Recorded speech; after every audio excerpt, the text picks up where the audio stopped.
오늘 우리에게 주시는 하나님 말씀은 로마서 2장 1절에서 11절까지 말씀입니다. 로마서 2장 1절에서 11절까지 말씀입니다. 신약성경 240페이지에 있습니다. 그러므로 남을 판단하는 사람아, 누구를 막론하고 네가 핑계하지 못할 것은 남을 판단하는 것으로 네가 너를 정죄함이니 판단하는 네가 같은 일을 행함이니라.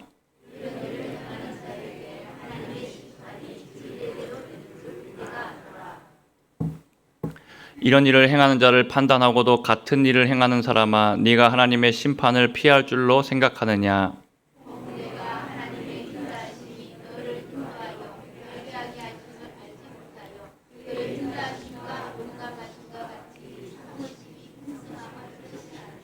다만 네 고집과 회개하지 아니한 마음을 따라 진노의 날, 곧 하나님의 의로우신 심판이 나타나는 그날에 임할 진노를 네게 쌓는도다. 참고 선을 행하여 영광과 존귀와 썩지 아니함을 구하는 자에게는 영생으로 하시고,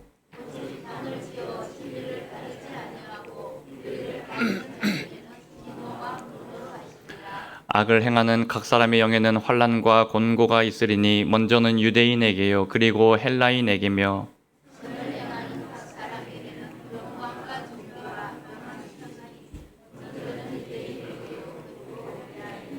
함께 읽겠습니다. 이는 하나님께서 외모로 사람을 취하지 아니하심이라. 아멘. 할렐루야. 오늘 말씀 보겠습니다. 우리 지난 수요 예배 때 로마서 1장 복음과 믿음에 대해서 말씀을 봤습니다. 이제 오늘 로마서 2장 말씀을 보려고 합니다. 로마서 2장은 1장 후반부와 연결되어 있습니다. 1장 말미에는 이렇게 복음을 하나님께서 주셨고 또 믿음을 우리에게 주셨는데, 이 복음과 믿음은 뭐라고 말씀을 전했습니까? 우리 이미 예수님을 믿고 또 이미 복음을 받아들인 우리들도 다시 한번 들어야 될 복음이다라고 말씀을 드렸습니다. 이 복음을 다시 한번 들어서 우리를 견고하고 열매를 맺게 하시기 위해서 그렇게 로마서 1장에 이 복음을 다시 너에게 쓴다라고 바울이 그렇게 말했죠. 그리고 이 복음을 이제 받아들이는 것은 우리가 믿음의 빈손을 내밀어서 하나님의 은혜와 하나님의 복과 하나님의 말씀을 우리가 받는 것이다라고 했습니다. 여러분, 이렇게 1장 말미에 보니까 복음을 주시고 믿음을 주셨는데 이것을 거절하고 죄를 짓는 이야기가 쭉 나옵니다. 이들은 이 죄에 대해서 하나님을 몰라서 우리가 죄를 지었다라고 핑계할 수가 없습니다. 하나님을 알만한 것이 특별 은총인 복음을 통해서, 그리고 일반 은총인 이 세상을 통해서 이미 나타났기 때문입니다. 여러분, 일반 은총은 우리 광대한 자연 만물을 통해서 하나님이 얼마나 광대하신 분인지, 또 이 세상이 아름답게 질서 있게 돌아가는 것을 보면서 정말 하나님께서 이 세상을 창조하셨구나, 운행하고 계시구나, 또 이 하나님의 아름다우심과 광대하심처럼 하나님이 어떤 분이신지를 우리가 알 수 있게 해줍니다. 그런데 여러분, 이 일반 은총과 특별 은총을 통해서도 하나님을 알만한 것이 다 있음에도 불구하고 하나님을 믿지 않고 찾지도 않고 영화롭게도 하지 않고 하나님의 영광을 썩어질 우상과 바꿔버렸다라는 것이죠. 하나님을 마음에 두기 싫어하자 모든 죄악이 세상에 들어왔습니다. 우리 은총에 대해서 얘기하니까 우리 은총이가 또 우네요. 반응을 잘 보이는 것 같습니다. 네. 여러분, 하나님을 마음에 두기를 싫어하니까 죄악이 세상에 들어왔고, 동성애로부터 시작해서 성적인 타락과 온갖 죄악들이 로마서 1장 마지막에 쭉 나오고 있습니다. 불의와 추악과 탐심과 쭉 나오면서 우상 숭배와 관련된 모든 죄악들이 나오고, 로마서 1장의 결론이 그래서 무엇이었습니까? 이 사람들에게는 그래서 누구나 할 것 없이 죄인이고 복음이 필요하다. 이것이 1장의 결론입니다. 그리고 이제 오늘 로마서 2장 말씀이 시작합니다. 여러분, 이렇게 죄를 짓는 사람들에게는 하나님의 무서운 진노와 또 심판이 기다리고 있다라고 바울이 말했는데, 여기에 대해서 박수 치면서 맞다라고 하는 사람들이 있었습니다. 바로 유대인들입니다. 맞습니다, 옳습니다, 저들은 죽어 마땅합니다라고 그렇게 박수 치면서 그렇게 말하는 사람들이었습니다.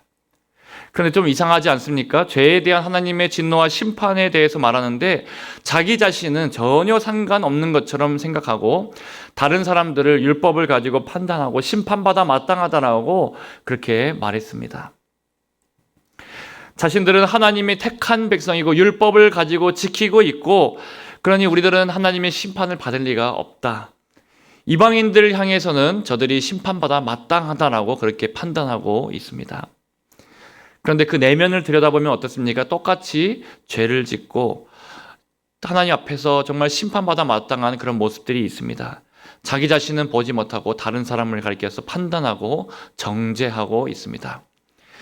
그래서 바울이 이들을 향해서 뭐라고 말합니까? 로마서 2장 1절 말씀의 시작에 나오는데요. 같이 앞에 화면 통해서 한번 읽어보겠습니다. 시작.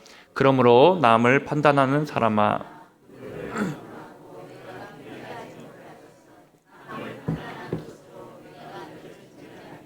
판단하는 네가 같은 일을 행함이니라. 여러분, 이렇게 남을 판단하는 사람아라고 하면서 유대인들을 향해서도, 또 도덕주의자들을 향해서도, 또 율법주의자들을 향해서도 너희도 마찬가지다라고 그렇게 바울이 책망했습니다. 여러분, 오늘은 그래서 이 남을 판단하는 사람에 대해서 살펴볼 건데요. 몇 가지 특징이 있습니다. 먼저 다른 사람에게는 민감하고 자기 죄에는 둔감하다라는 것이 특징입니다.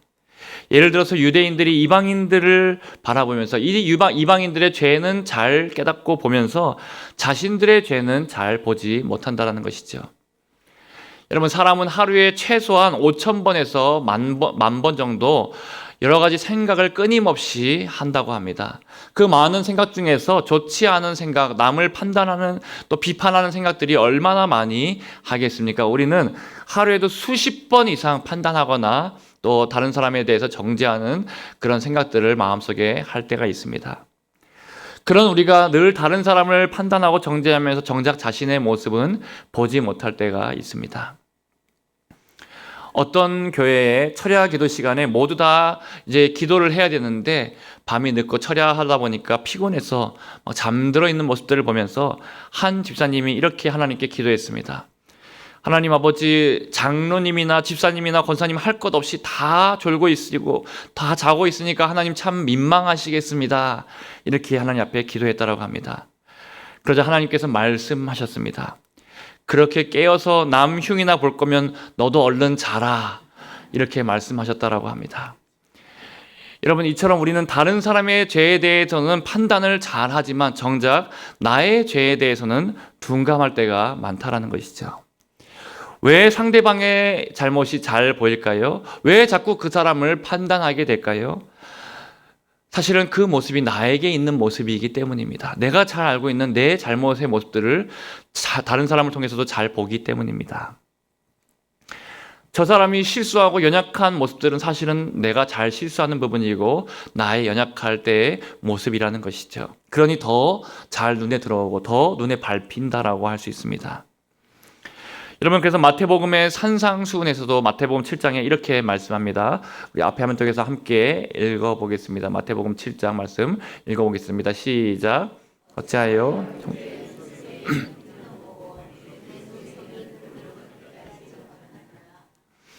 여러분, 여기에서 들보가 무엇인가? 형제의 눈 속에 있는 티는 보면서 네 눈 속에 있는 들보는 못 보느냐라고 할 때 이 들보는 뭔가? 앞에 화면 통해서 한번 보여주시면, 사진을 보여주시면요, 이렇게 집을 지을 때 중심되는 두 기둥이 있고 그 두 기둥을 가로질러서 걸치고 있는 나무가 있죠.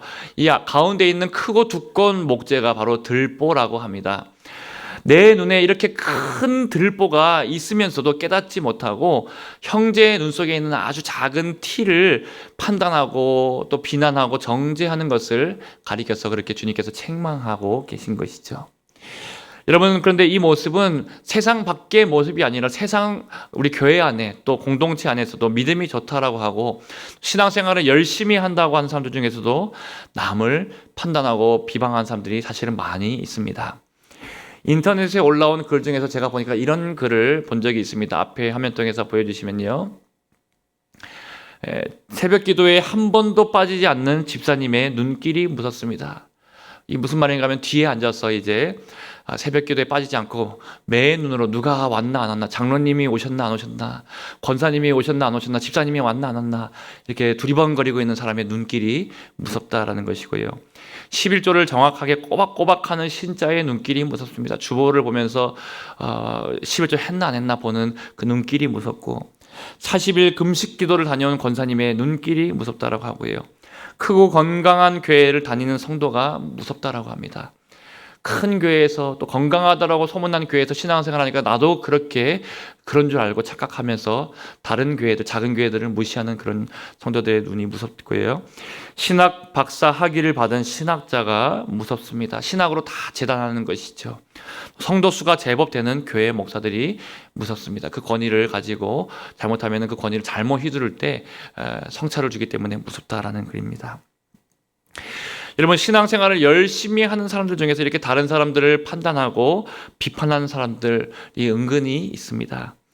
이렇게 하는 이유가 무엇이라고 말씀합니까? 내가 더 낫다라고 여기기 때문입니다. 내가 저 사람들보다 더 낫다. 오늘 유대인들도, 율법주의자들도, 도덕주의자들도 그렇게 다른 사람을 판단하고 정죄하는 이유가 내가 저 이방인보다 낫다라고 생각하기 때문이죠. 우리가 잘 아는 누가복음 18장 말씀에 보면 바리새인들의 모습이 그런 모습이었습니다. 누가복음 18장 11절 말씀도 같이 한번 읽어보겠습니다. 시작. 바리새인은 서서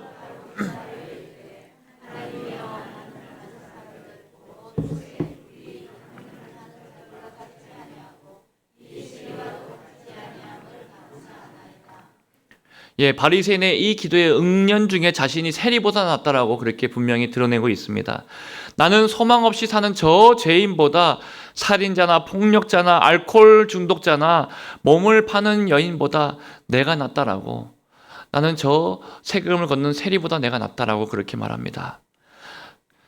나는 저 이방인들과도 내가 더 낫다라고 유대인이 생각하고 있는 것과 같습니다. 그런데 바리새인의 문제는 무엇입니까? 예수님을 믿지만 솔직히 자신의 죄가 더 지옥에 가야 마땅한 죄이고 자신이 심각한 죄인이라는 것을 깨닫지 못하고 있는 것이죠. 여러분, 우리도 공동체 안에서, 우리 샘물의 공동체 안에서 내가 저 사람보다 낫다라고 혹시 생각하는 분들이 계십니까? 그렇게 떠오르시는 분, 비교하게 되고 판단하게 되시는 분들이 계십니까? 그런데 재밌는 것은 상대방도 내 생각을 다 알고 있다는 것입니다. 내가 저 사람보다 낫다라고 생각하는 사람이 있다면 그 상대방도 그 생각을 똑같이 알고 똑같이 나를 그렇게 생각하고 있습니다. 사람이 얼마나 예민하고 감각이 발달했는지 모릅니다. 눈빛 하나, 표정 하나, 말투 하나만 봐도 상대방이 나를 어떻게 생각하는지, 나를 깔보고 있는지, 무시하는지 느낌을 여러분 귀신같이 알아차립니다. 더 재미있는 것은 상대방도 마찬가지로 나보다 자기가 낫다라고 생각하고 있다는 것이죠. 서로 자신이 낫다고 생각하니까 여러분 얼마나 재미있는지 모릅니다. 그런데 하나님께서 보시기에는 어떻겠습니까? 하나님께서 보시기에는 다 고만고만하고 도토리 키재기다라고 할 수 있습니다. 우리가 하나님 앞에 똑같이 죄인인데 다 하나님의 긍휼로 이 자리에 나와 있는데 나면 얼마나 낫겠습니까? 또 죄인이면 얼마나 더 큰 죄인이겠습니까? 우리가 기회가 맞지 않아서 죄를 짓지 않았을 뿐이지 우리도 마찬가지로 언제든지 기회와 또 그런 유혹에 넘어질 수도 있는 죄인이라는 것을 우리가 잊지 말아야 합니다. 혹시 다른 사람이 넘어진 사람이 보이고 다른 사람이 실수하고 실패한 사람이 보인다면은 우리의 마음에도 경각심을 가지고 우리도 언제든지 그럴 수 있다. 또 우리도 마찬가지인 죄인이지라고 하면서 다른 사람을 긍휼의 눈으로 바라봐야 할 수 있어야 합니다. 세리가 그랬죠. 아까 마태복음에 나왔던 세리가 오호라 나는 죄인이로소이다라고 하면서 감히 하나님을 향해서 눈을 들지 못하고 하늘 향해서 눈을 들지 못하고 자신이 불쌍히 여김을 받아야 할 죄인이라고 고백하고 겸손하게 그렇게 신앙생활을 했던 것을 우리가 잊지 말아야 합니다. 오늘 말씀을 들으면서 여러분 설교를 들으면서도 나에게 하시는 말씀으로 우리가 이 말씀을 받아야 합니다. 옆에 있는 네가 이 말씀을 좀 들어야 되는데 오늘 이 자리에 나오지 않은 누가 이 말씀을 들어야 되는데 여러분 그렇게 다른 상대방을 떠올리기 전에 하나님이 주시는 모든 말씀을 다 내가 들어야 될 말씀입니다. 그렇게 받아들이면 좋겠습니다. 여러분 나는 아니다 그게 아니고 하나님 내가 맞습니다. 내가 그 죄인입니다. 내가 그 부족한 자입니다. 하나님 나에게도 그런 모습이 있습니다. 하나님 나를 불쌍히 여겨주십시오. 여러분 그렇게 모든 말씀이 설교 시간에 들려지는 모든 말씀이 나를 향하신 하나님의 말씀으로 들려질 때 그리고 그 말씀으로 믿어질 때 그것이 은혜이고 그것이 축복인 줄로 믿으시기를 바랍니다. 여러분, 이런 말씀에 대해서 모두가 나의 말씀으로 받으셔서 은혜와 또 하나님의 축복을 누리시기를 축복합니다. 여러분, 지금까지 남을 판단하는 사람의 특징에 대해서 살펴봤습니다. 다른 사람에 대해서 민감하고 자기에 대해서는 둔감하게 여긴다라고 말씀을 드렸습니다. 자, 그렇다면 이제 하나님께서 그런 우리를 판단하신다라는 것을 보려고 합니다. 최종 판단이 하나님께 있다라는 것이죠. 여러분, 우리가 아는 것처럼 우리 모든 사람들을 최종 판단하고 정죄하고 심판하는 것은 누가 할 일입니까? 사람이 최종 판단하는 것이 아니고 최종 심판은 오직 하나님만이 하실 수 있는 일입니다. 그런데 종종 너무 쉽게 내가 정죄하고 내가 판단하고 내가 심판의 자리에 서려고 할 때가 많습니다. 이 말이 우리가 다른 사람을 아예 판단하지 말고 그렇게 살라는 말이 아닙니다. 우리는 사람을 만나면 누구나 이 사람에 대해서 이런저런 판단을 다 하게 됩니다. 그것 자체가 잘못이 아닙니다. 첫 만남부터, 첫 인상부터 보통 한 10초 안에 그 사람에 대한 판단이 어느 정도 다 끝난다라고 합니다. 이 사람이 어떤 사람이겠거니라고 하면서 판단이 끝나고요. 여러분, 어느 정도 그 판단이 맞다라고도 할 수 있습니다. 그것 자체가 잘못이 아닙니다. 그런데 그런 판단만 하는 것이 아니라 정죄하는 자리까지 이른다라고 한다면, 또 그 사람을 심판하는 자리까지 내가 쉽게 올라서려고 한다면은 그것은 하나님의 자리를 내가 함부로 올라서고 있는 것과 같다라고 할 수 있습니다. 하나님도 그 사람을 긍휼히 여기시고 오래 참아주시고 계시고 그 사람에 대한 판단을 유보하고 계신데, 내가 지금 그 사람을 판단하고 정죄하고 이 사람은 반드시 이럴 것이다라고 그렇게 손가락질 한다면은, 또 내가 그 사람을 심판하려고 한다라면은, 여러분, 이것이 하나님께서 보시기에 얼마나 가당치 않을까요? 여러분, 유대인들에게 하나님께서 율법을 주신 이유도 마찬가지입니다. 율법으로 이방인을, 다른 사람들을 정죄하라고 주신 것이 아닙니다. 오히려 이 율법을 통해서 자기 자신을 돌아보라라고, 자신의 죄를 깨닫고 또 다른 사람을 향해서는 긍휼의 눈으로 바라보도록 율법을 주신 것입니다. 여러분, 이 모든 죄를 깨닫고 돌이키게 하시고 은혜만을 붙잡고 하나님의 긍휼만을 붙잡고 나 자신도 그렇게 대하고 다른 사람도 그렇게 대하라고 율법을 주시고, 또 율법을 통해서 복음이 필요하다는 것을 깨닫게 해주셨다는 것이죠.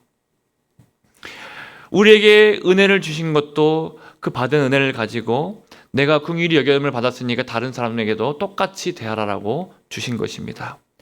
그래서 오늘 판단하는 사람의 결론에 대해서 4절 말씀이 이렇게 말씀합니다. 4절 말씀을 함께 읽어보겠습니다. 시작.